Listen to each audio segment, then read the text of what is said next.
It now says that the meeting is streaming live on YouTube. And I And you can hear me then, Anita. Good.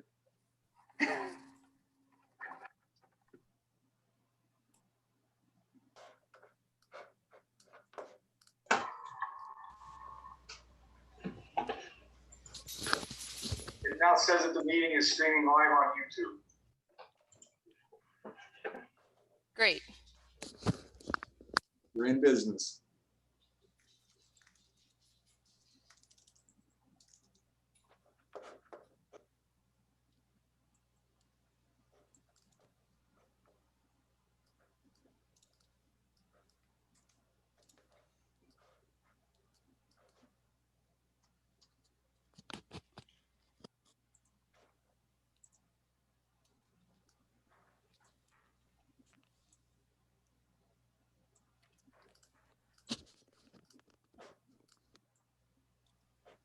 All right, let's see. All right, so you guys can hear me now? Yes. Okay, thank goodness. Boy, Yes, I had we a can. panic there with that. Luckily, I had another headset. That one was not working.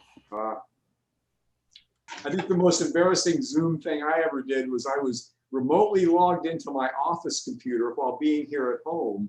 And I started the Zoom meeting on the office computer and I couldn't hear anything. And I couldn't say, nobody could hear me.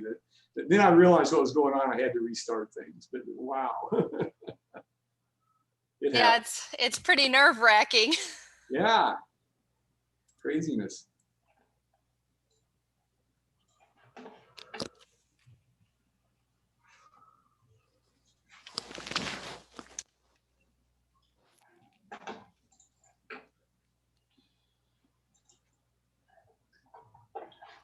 I'm sweating a little bit because my captions are still saying that it can't, like my captioning system still says it can't hear me, Huh.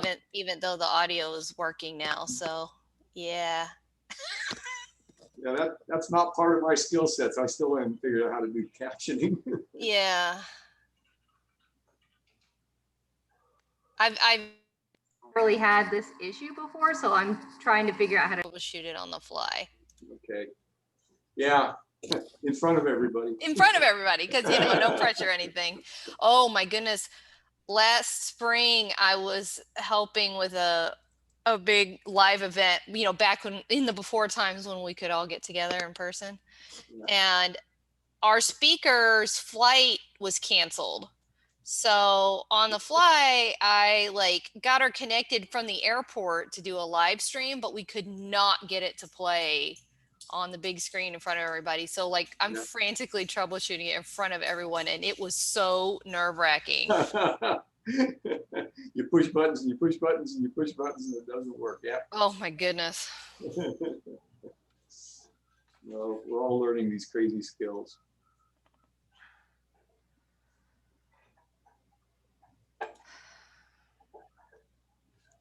All right. Oh, good. And my captions are back. Okay. Oh, woo. Hope you wrote down what you did. No, are you kidding? I never do. Yeah.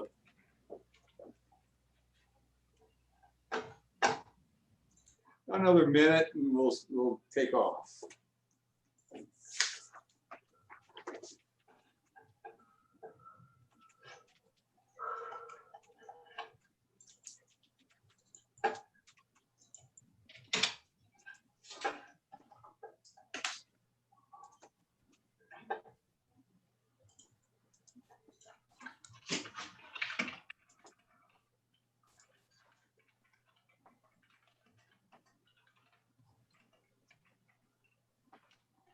Okay, the clock just ticked over to 3 o'clock, so we can get started. Welcome to the second weekly colloquium of the Geography Department. Today's speaker is Anita Marshall, Dr. Anita Marshall from Geological Sciences. And I was flabbergasted when I went online recently as part of our Diversity, Equity, and Inclusion Committee and found that geology had actually beaten us to the punch in hiring somebody who does this work. And having a really nicely done web page up, to surprise it can be. So we went after Dr. Marshall to see if she could come give us a talk about creating inclusive communities of learning in the classroom and beyond. Now, Dr. Marshall is a lecturer and researcher in the Geological Sciences Department. She has a Bachelor of Science in Earth Science and a Master's in Geology from the University of Arkansas. And her PhD comes from the University of South Florida and also in geology. She is interested in geoscience education and volcanology, and besides geoscience, diversity and inclusiveness. She's also the Director of Operations for a nonprofit, an International Association for Geoscience Diversity.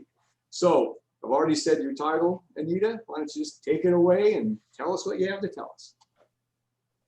All right. Well, thank you all so much for having me. It's been a little over a year since I joined the geology department, so I haven't had a chance to meet most of you in person. So I'm hoping at some point when everything, goes back to semi-normal, I'll be able to meet some of you guys and gals around campus. So I'll jump right into my talk. I'm hoping to leave a decent amount of time at the end for questions. I'm happy to stay late and chat afterwards if people would like to do that. I'm open to that as well. All right. So before I jump into my presentation, I'd like to acknowledge some of my coworkers and fellow researchers that made this work possible, especially Chris Atchison at the University of Cincinnati, who was my lead PhD advisor, and Trevor Collins at the Open University in the UK. Both of them helped with quite a bit of the research that I'm about to present today, and also continue to collaborate with me on several of the things that we'll be talking about throughout the presentation. And then we'll talk a little bit about a previous GeoPass project. And so I thought I'd put up the names of my collaborators for that project as well. None of this work would have been possible without their cooperation. All right, so in the geosciences, we have a diversity problem. It is so amongst all the fields that are tracked by NSF, geology, the geosciences in general rank as the least diverse in pretty much any metric that you can track. So it doesn't matter if you're talking about gender or disability or identity. We don't do very well in any category. One of the contributing factors is that 20% of the US population has a disability, but if you look at our numbers of bachelor's graduates, less than 5% of geoscience students identify as having a disability. In fact, depending on how those numbers are calculated, that number could be as low as 2.5%. So there's a real disconnect between how disability is represented in the general population and how it's represented in our field. There are numerous reasons for this. Environmental barriers, institutional barriers, social barriers. We'll touch on a little bit on all three of those throughout the presentation when we talk about how all three of those come together in field work. And one of the things that I want to stress here is that part of the reason that I'm so passionate about fixing our accessibility barriers in the geosciences is that 20% cuts across all identities. So it doesn't matter if you're talking about women or if you're talking about any underrepresented minority or you're talking about any other way you want to divide up and parse out humanity. 20% of that group roughly is going to have a disability. So when you continue to make things inaccessible, when your programs are literally inaccessible, you're still telling 20% of any group you'd like to include that the geosciences are not for them. So I feel it's very important to tackle our accessibility problem.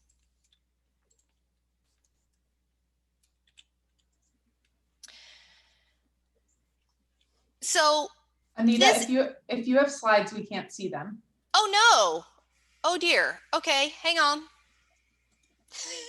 I do have slides. I thought I was sharing them. Let's see.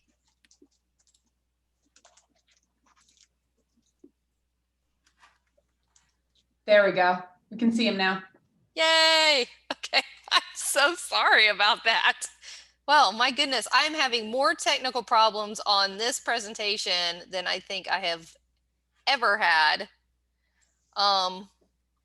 Yeah. It was such a good intro. I wasn't sure at first if you even needed them, but then I saw you clicking, so we're good now. Okay. All right. So, just out of curiosity, are you seeing like the whole slideshow, or are you seeing PowerPoint? The whole slideshow?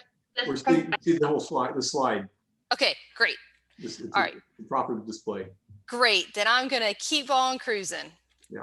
All right. Thank you so much for letting me know that. My goodness. If I'd have done the whole thing without, oh my goodness. I don't even want to think about it. Don't even want to think about it. Okay.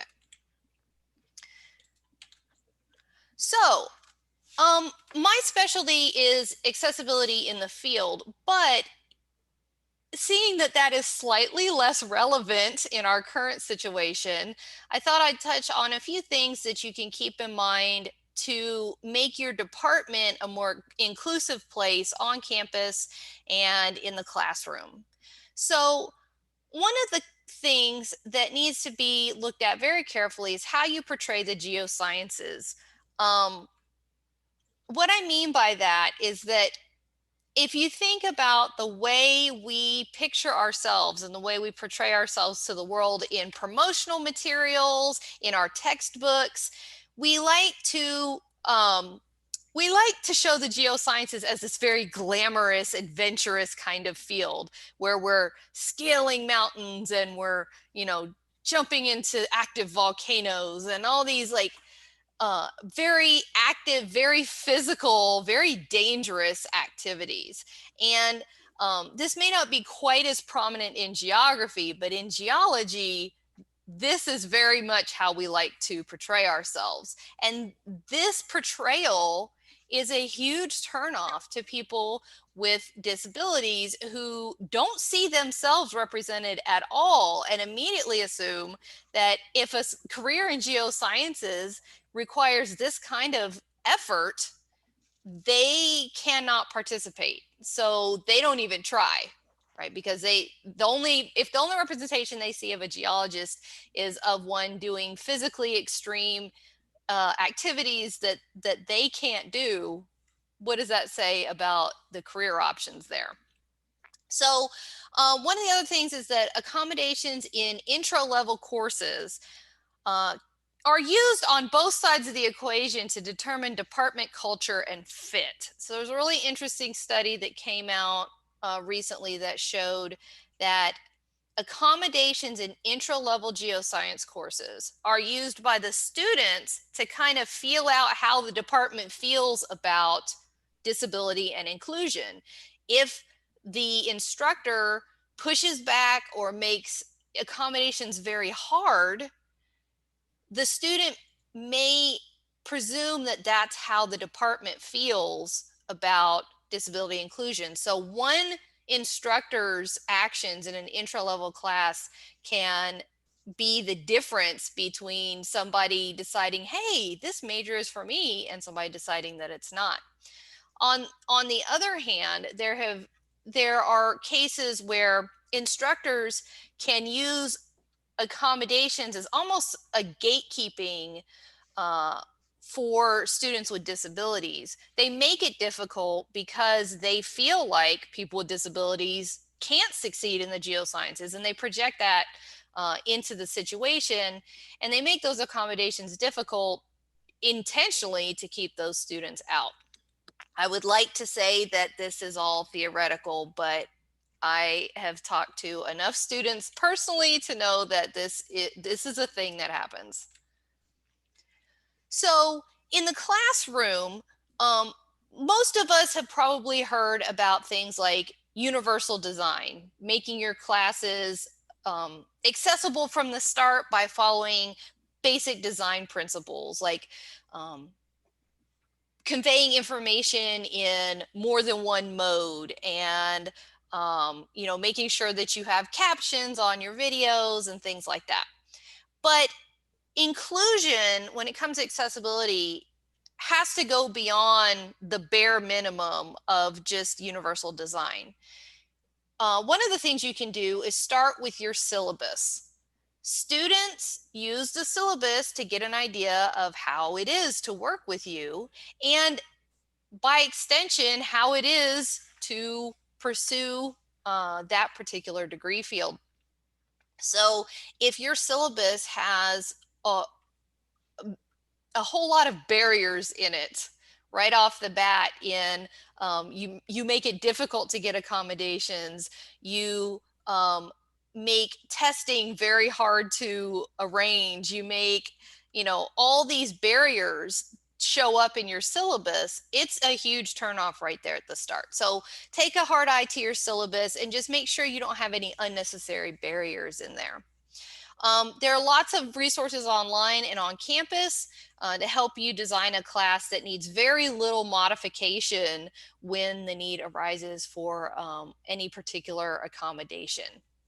So I will speak from experience and say that if you put in the effort ahead of time before the need arises, it saves a lot of heartburn on your end when you're trying to squeeze in time to modify a class on the fly. So think about it when you're putting your classes together, and it's going to save you a lot of time and effort later.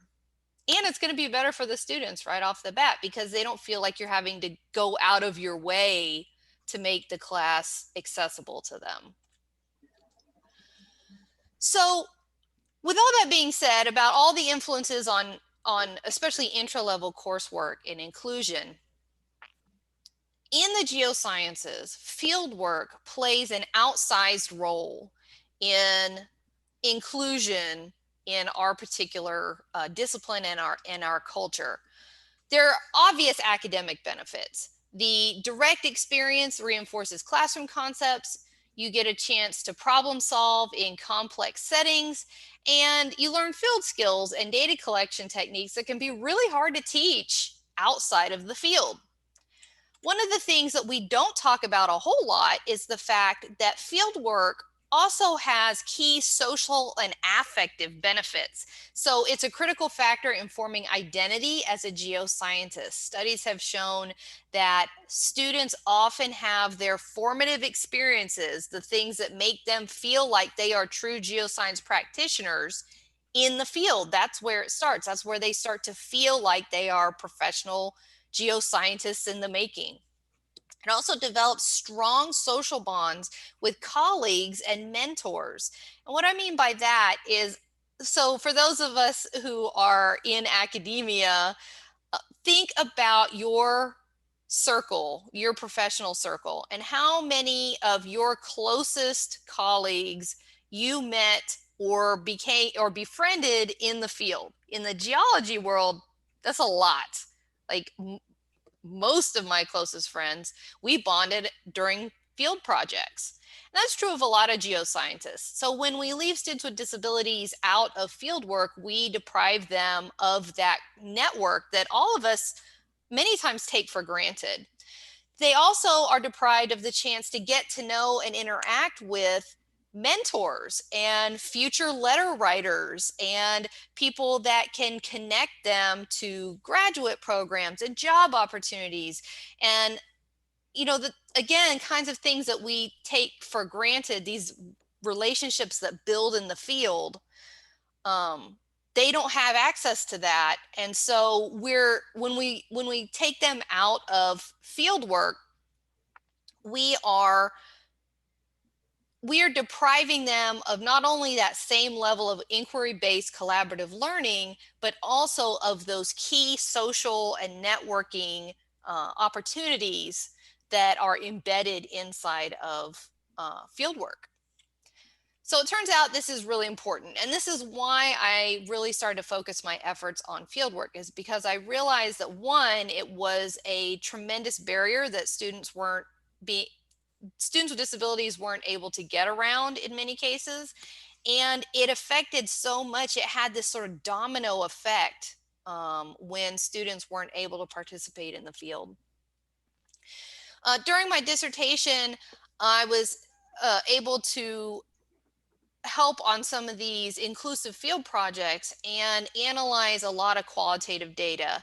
And these themes popped up in that data over and over again. Here's a quote from one of the students when we asked them about their frustrations in the field, and they were talking about how they felt like they didn't have the basic field skills they needed to do upper class level field courses because they hadn't been allowed to participate. And this particular student told us that what a lot of us are saying is that because we have a disability, this might have changed our educational background. There have been courses I haven't been able to take. I've been told that because there's one big field course, I can't take the course, which I decided not to fight. So we have to make these choices. We have these different backgrounds in geoscience because of our disability. This is one of those quotes that kind of drives what I do and just like makes me want to keep working on this, especially knowing that this particular student did change their major because they were unable to work with their geology department to find a way to work around the field course requirements, which is very unfortunate. So being disabled in the geosciences, many times these decisions are made for you and you're not even allowed to do things, again, like we take for granted, like just picking whatever class you want out of the catalog. So let's talk about accessible fieldwork and some of the themes that we can take away from these inclusive field courses, and think about the ways that these can be applied, not just in the field, but in the lab and the classroom and really anywhere where we're working with students. So the things that I'll be talking about on the next few slides are some of the key outcomes from an analysis that myself and Dr. Collins and Dr. Atchison did with, we looked at 10 different accessible field courses and looked at them through the lens of inclusive communities of learning. Inclusive communities of learning this is not an idea that we came up with. This is something that is has its own literature, and we were really looking to bring this into the geosciences. It's mostly been used on sort of campus-wide evaluations of programs designed for historically excluded or underrepresented student groups. And what we wanted to do is see if we could apply that same framework to the geosciences and specifically field courses. So these are the 5 core practices of inclusive learning communities that we modified just a little to fit into the field work environment. So the first one is using population-specific theory and research to inform practice. I call this one the do your homework core practice. Of course, the best thing to do if you are designing a program that is supposed to reach out or engage a underrepresented population is to find people who identify with that group to help you and to inform your practice. The other thing you should do is become familiar with the history and the literature surrounding that particular group. In the case of disability inclusion, that means that if you're going to work with these kinds of groups, you should be familiar with the various models of disability and how each model plays out in the ways that you structure your activities or your outreach and what kind of frameworks you use. So step one is that you've done your homework and that you're using population-specific theory and research to inform your practice. Step two is to foster students' bond to each other and sense of belonging to the class or the group. So especially when we're working in a virtual setting, that bonding with students does not come naturally. And you really have to put the work in to try to get people to work as a collaborative team and try to foster that relationship with each other. It doesn't just naturally happen. So you have to make sure that you're making time for those types of activities. And the third practice is to engage students as active learners. I'm sure many of us who are faculty have heard plenty about active learning, but it is absolutely crucial to an inclusive learning community. If students are just getting talked at all the time, it doesn't build that sense of inclusion, that sense of being valued in the process, and it really doesn't engage them in any way. So it's important that active learning is a big part of this. Practice 4 is to create messages of achievement and positive change. Celebrate your victories inside your group. If you have a student that published a paper or got a little award, or your group collectively did something noteworthy, celebrate, create messages of achievement and positive change. Celebrate those wins together. It's a big part of building learning communities where everybody feels included and that they're working towards something good. And the fifth one is to advocate towards systemic improvement throughout the broader geoscience community. This is true of every underrepresented group. If you want that group to feel like they are part of your community, they need to feel like you'd be willing to go to bat for them when things beyond just this field course or this particular project come up. They need to feel like you are advocating towards systemic change in a broader context, right? So those are sort of the core practices. And those are true, in any kind of learning setting where you're trying to foster this sense of inclusion. So on the next few slides, I'm going to kind of skim through some of the key takeaways that we learned after analyzing a significant amount of qualitative data from 10 different accessible field courses that were run in several places in the US and in the UK, and sort of the little jewels that emerged out of the analysis. So the first one is that social inclusion is closely linked to academic engagement. There is such a strong link, especially when you're talking about out of classroom activities like lab work and field work and any sort of thing that involves travel. Students need to feel like they're part of the group, and that social inclusion has a direct impact on their academic engagement. If they feel included, if they feel like they're part of the group, then they're more likely to really jump in and apply themselves on the academic side of things. And the opposite is true as well. If they feel like they're not part of the group, if they're feeling isolated or alone or kind of pushed to the side, then it's hard to engage in the academic side of whatever activity you're talking about. So social inclusion is closely linked to academic engagement. The formation of group identity, team goals, and individual roles all impact engagement, especially in field courses. So when you are building your learning activities in the field, it's important that you really cultivate that sense of group identity. So if you have your students working in small collaborative teams, which work very well for these types of inclusive field courses, then it's always great to help them foster that sense of group identity and, have that sort of team vibe going. It's also important that that team establish some sort of group goals where they all understand what they're working towards and how to get there. And then individual roles. So this is sort of the other side of the same coin.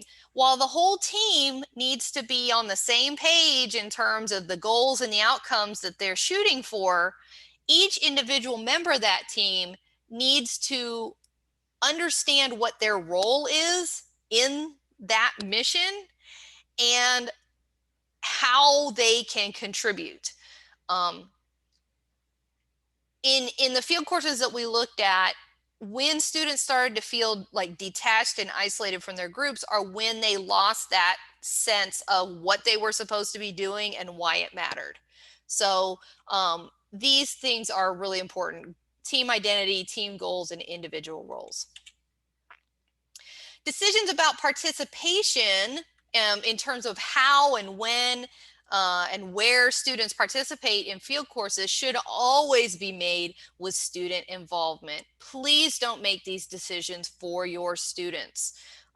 This is a colossal turnoff when the powers that be just suddenly decide, oh, they can't do that field project because of, their particular disability.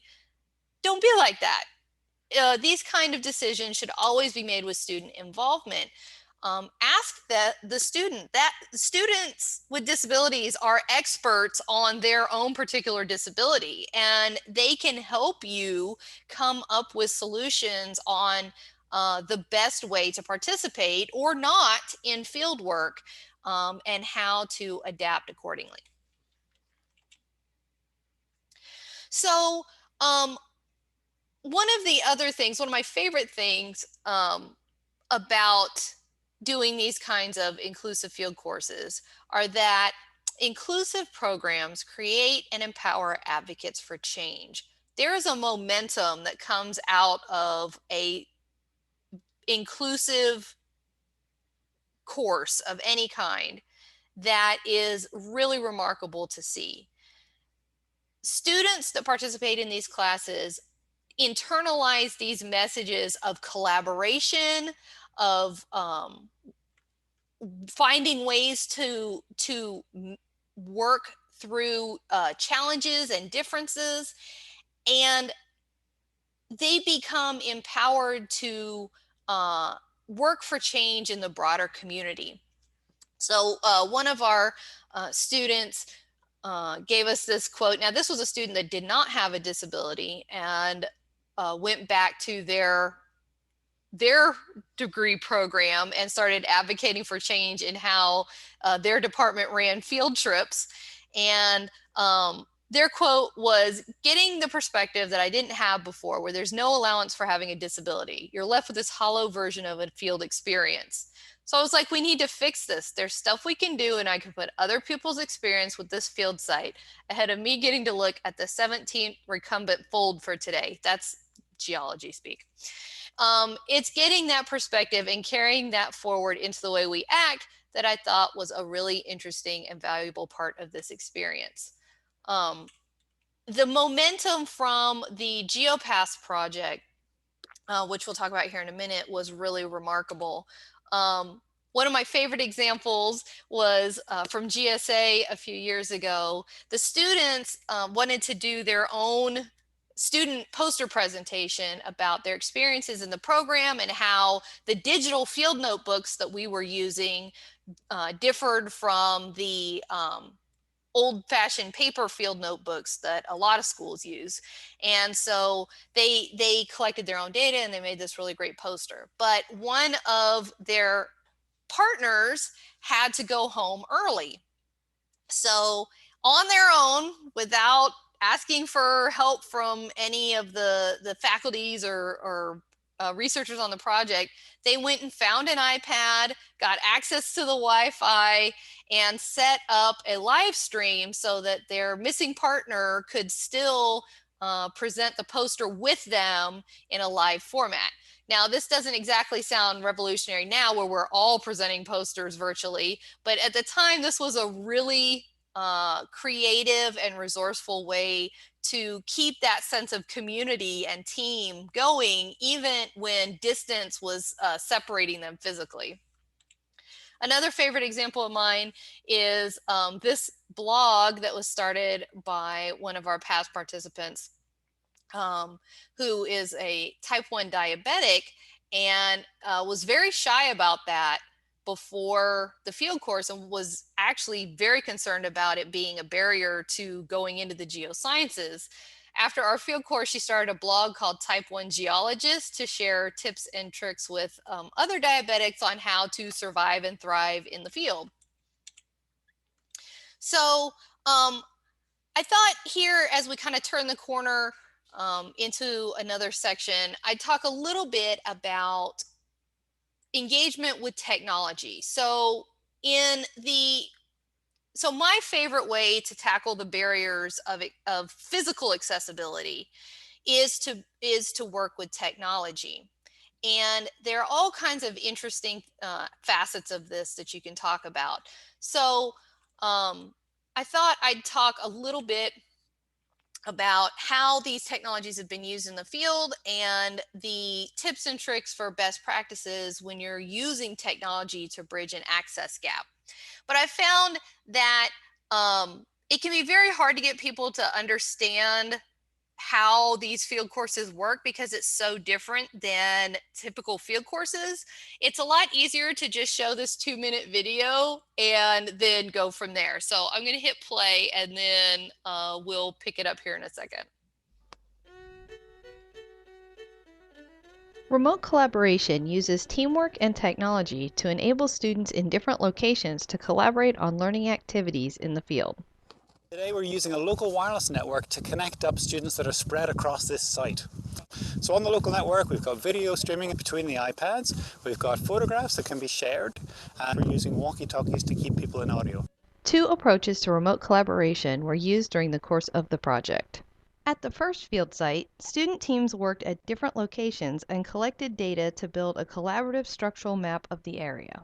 The area that we chose along the old railway track was an ideal location. Here we were able to use the railroad, the old rock canyons that were cut out for all of the students, mobile and less mobile, to come along and put their hands on the outcrop, able to use technology that I've just seen for the first time in the field, really, at such a general level, dealing with the iPads, measuring dip and strike, taking photographs, communicating between each other's, groups by the lakeshore, groups on the road, all working in unison. Very, very good indeed. While the road provided access to some outcrops, the combination of rock and bog made the rest of the field site far less accessible. This is where mixed ability groupings really shine. If the sheep can do it, so can I. That's what I'm thinking. Through the use of wearable cameras and tablets, these students share their experiences with a first-person vantage point of fieldwork in this challenging terrain. The rain's like ice daggers. Another location pushed the idea of access through technology even further. With no accessible route to the field site and windy conditions, the base team would have to stay inside the vans for communication to work effectively. And their only means to conduct field work would be through the remote link with their teammates. Larger boulders at the bottom, followed by thinning and silty material in the middle, and then back to larger. Are you seeing that? That makes sense too, because as the glacier retreated, there was all the fluvial activity from like the outwash plain. Is there anything you'd like us to Through the use of streaming video and photo sharing, teams were able to work together in real time to study the geology of a location that would have traditionally excluded participation for students with mobility limitations.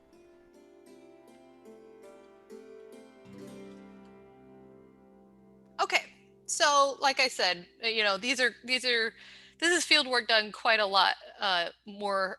this is done differently. So I'm not going to get a whole lot into the methods that we used for data collection and analysis because I think it's a little more useful to a broad audience to just talk about some of the best practices, and then you guys can hunt down the literature if you want to do the nice deep dive into how we got this data. So we're mostly going to talk on the next few slides about qualitative data from this project. One of the interesting things about giving the students the capacity to share photos and videos from different parts of the site is that they were paying more attention to the landscape when they had to share that landscape with others, and they were more aware of their own setting by being responsible for sharing that setting with others. This quote kind of captures that, where this student is talking about the point of walking with the camera is not so you're staring at the dirt I'm walking on, but let me stop, show the lake that's here, and really be able to capture the moment of being there. That was really important. So being responsible for sharing this field site with others made them more connected to the site themselves, and they were paying much more attention to the details when they had to share those details with others. One of the other great things about the photo and video sharing is that they were able to share experiences in real time to build community. This is sort of like a social media kind of effect where besides the geology photos and videos and data that they were sharing back and forth, they would occasionally share completely unrelated to things that were completely unrelated to the academics that were going on, like cactuses and cows and broken bootstraps and scrapes from where they tripped and fell, and all the things that kind of make field work. And they started sharing that back and forth with each other. This was an amazing way to build connections through narratives, being able to share their experiences of working in the field and establishing a sense of place. So all this was critical to building community. There were a few themes that came out when we analyzed the qualitative data to look at the things that were influencing the students' academic engagement. And what we mean by academic engagement is how well how often they were applying themselves to the academic activities that were going on in the field, their actual assignments. So one of those was the structure of learning activities, passive versus active roles. Again, like I mentioned earlier, the students have to be actively engaged in what's going on, especially when you're talking about using remote technology. I like to tell people that if fieldwork was just watching videos of other people do fieldwork, we could just have the students stay home and watch Discovery Channel or BBC, because the photo quality is way better, right, than what they're getting on these iPads. So it has to be an actively engaging process. You can't just expect people to kind of passively watch and feel like they've participated anyway. Guidance from experts. So this was an unusual, a kind of surprising theme to me that popped up in the data that the students referenced quite a lot. What they mean by experts are faculty. This went a long way. Time spent with faculty one-on-one at the outcrops went a long way to mediating the lack of field experiences that the students with disabilities came in with. Because they had been allowed to participate in the field, they were lacking in some cases in even the most basic of sort of field geology skills. So that one-on-one time spent with professors and instructors was very helpful for that. It also had a big impact on their feelings of inclusion and identity as geoscientists.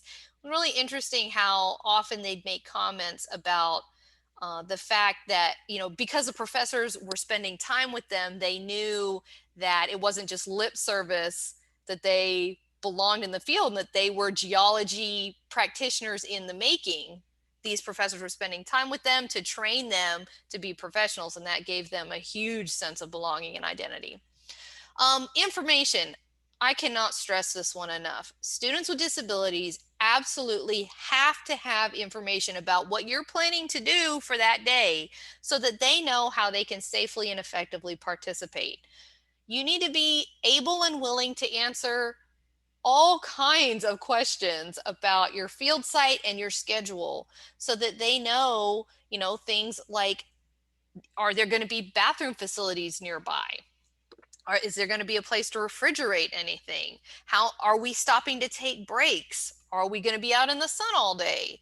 All kinds of things like that. What's the terrain like? How far distance traveled wise do we expect to get from the vehicles? All those things are questions that you need to be able and willing to answer. So social engagement is controlled by things that are very similar to the things that control academic engagement. So social engagement here is that building the community and that sense of belonging. The structure of the activities played into this really strongly as well. The students kind of made this awful term called segregation by ability. And it only came out in the post field course interviews. And they were using that to denote an activity where students were assigned their academic roles based on their physical disability, or this is how they were perceiving it. Where, say, the students with physical limitations were always given data processing or data interpretation jobs, and they were never the ones to actually collect the data at the field site. That was always the non-disabled students that were doing that part of it. So both the abled and disabled students felt like they weren't getting the whole scope of training that they would like because they kept getting pigeonholed into these different categories. So just make sure that you're not, inadvertently dividing people out this way by their physical ability. Making sure everybody has a meaningful role in academic activities. I covered this one a little earlier. It crops up a lot in these accessible field courses. People need to know what they're doing and why it matters, or they just sort of drift around in the field site. Direct involvement with field procedures is more than just academic training. It promotes confidence, a sense of accomplishment, and personal ownership of the data and project. So it's got a big affective role as well. And communication, student to student communication was really important for team building and growing that sense of community. And faculty to student was really important for having that sense of belonging and identity as a geoscientist. So before I close here, I just wanted to make a pitch for one of my current projects called the Lift Kit, the Library of Inclusive Field Tech. You might have noticed in that video that we're using all kinds of tech, iPads and GoPros and wireless networks and drones, and a lot of departments can't afford those. And many times they have just a one-off need. They have like one student who needs to take a field course, and it's just not worth the financial investment for that department to go after this kind of tech. So we went after it with an NSF grant, and we're building a lending library that any field instructor can contact us about and request this equipment for accessibility needs for a potential field course. And then the idea is that we have the tech and also the expertise to help train you in ways to use that tech to maximize inclusion. So I'm really excited about it. We're in the purchasing phase of this right now, so it's really a new project, and we're hoping to have all the purchasing done very soon. I'm going to put this slide up mainly for the recording. This is a short list of literature to get you started if you would like to jump down this rabbit hole of inclusive fieldwork. The first two references, the first two there will get you most of the other ones in their reference pages and a whole lot more. So, this is mainly here so you can hit pause on the recording and go after some of these really great resources. And so just to finish up here, a quick summary of ideas. Think about the way you portray and teach your discipline, and make sure it's reflecting the full research and career paths available, not just the wild and extreme sides of things. Social and academic engagement, inclusion are both critical components of strong learning communities. field experiences can and should be more inclusive.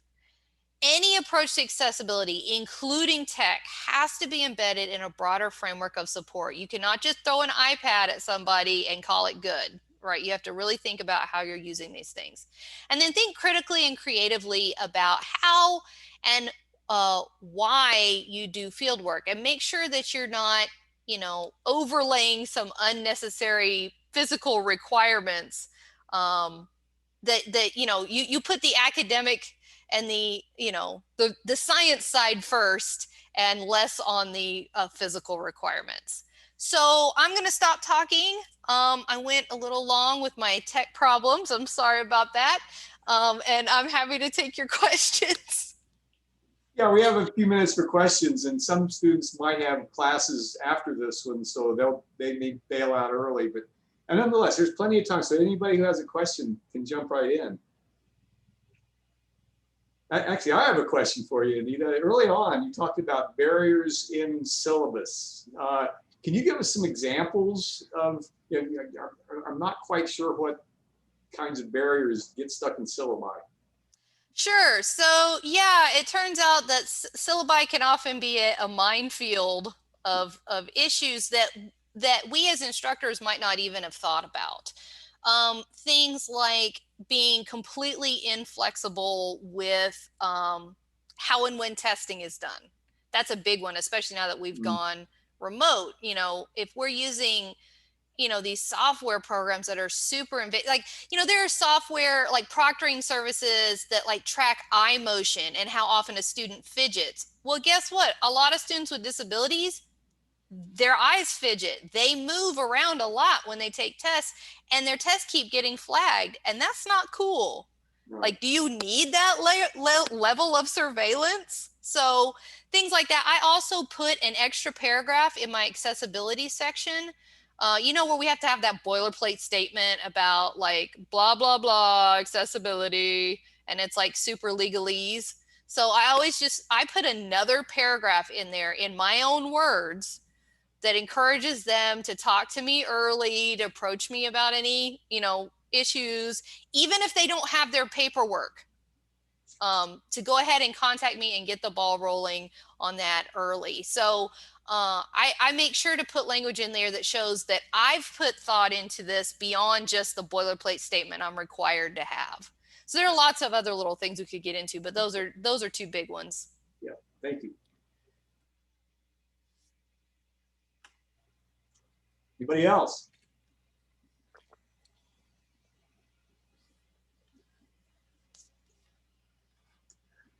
I actually do have another question for you. Your lift operation, is that here in Gainesville, or It is. So the exciting thing about it is, we looked at our different institutions and where we should host this stuff. And yeah, the lift kit is going to be hosted right out of our geology department here on the UF campus. So for your department, the access will be easy peasy. We won't even have to ship anything. Right. Right. I have a question. Hi, Anita. Hi. You obviously provided a lot of great ideas and avenues for making courses and fieldwork more accessible. And do you have any suggestions? Because obviously, as a department or a community, it's hard to kind of flip the script and change everything all at once. And so maybe besides just, changing syllabi, like what are some of the first steps that, besides realizing that maybe there's an issue and this is something that we have to acknowledge, that really can get like the ball rolling on making and designing more with this in mind?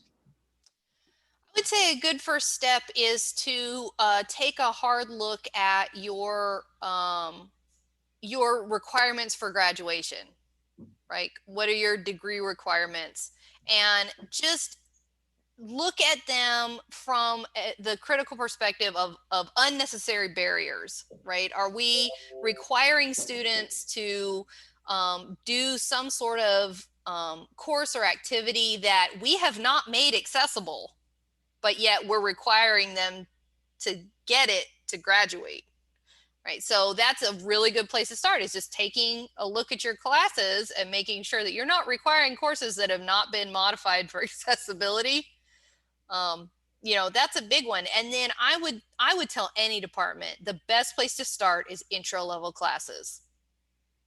Intro level classes. I mean, those are your gateway classes, right? Those are where students get, hopefully, like hooked on your degree program. So if you're going to put a lot of time and effort into making your courses more inclusive, those intro level classes are where you should start.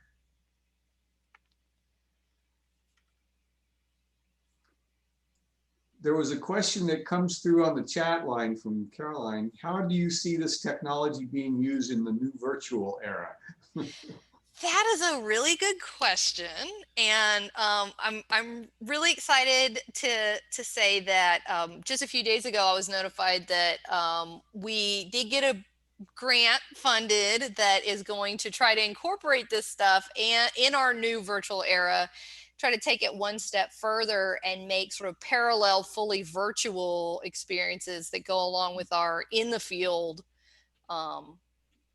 course options as well. We will figure that out. We have a lot of ideas. I'm not sure how many will actually work, but stay tuned. Great. Cool. One more question. Okay.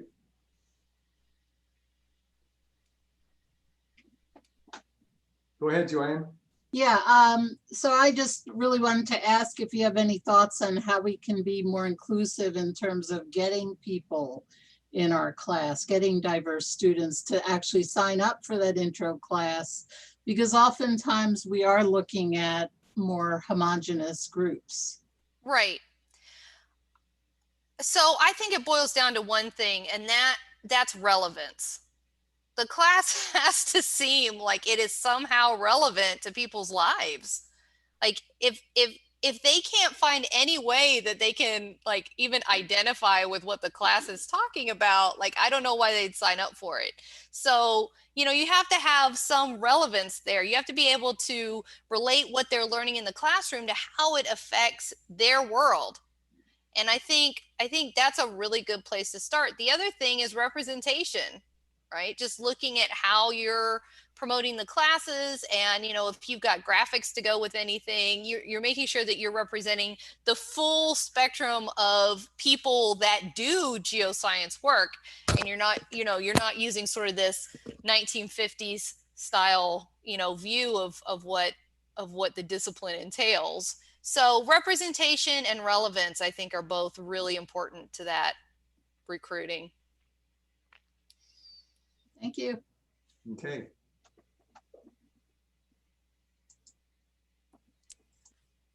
Okay, anybody else have a question? If not, and Anita, you said you would be willing to stick around for a little longer if people wanted to ask questions. But sure. I think I'm going to have to leave here in a few minutes, but I think Mike's the host right now, so he can shut down the meeting whenever he wants to. So thank you very, very much, Anita, for coming and talking to us. And when we get back to a more unvirtual time, we'll definitely have to get together and talk about some of these things. Right. Well, thanks for having me, everyone. Yeah. Okay, next week, the speaker will be me. I get to do the privilege of being the organizer of the colloquium and we'll talk about National Science Foundation, the program that I was manager of at NSF, and in a project that I'm working on for NSF. So I'll see you then. I do have to leave now, so bye Anita, bye everybody else.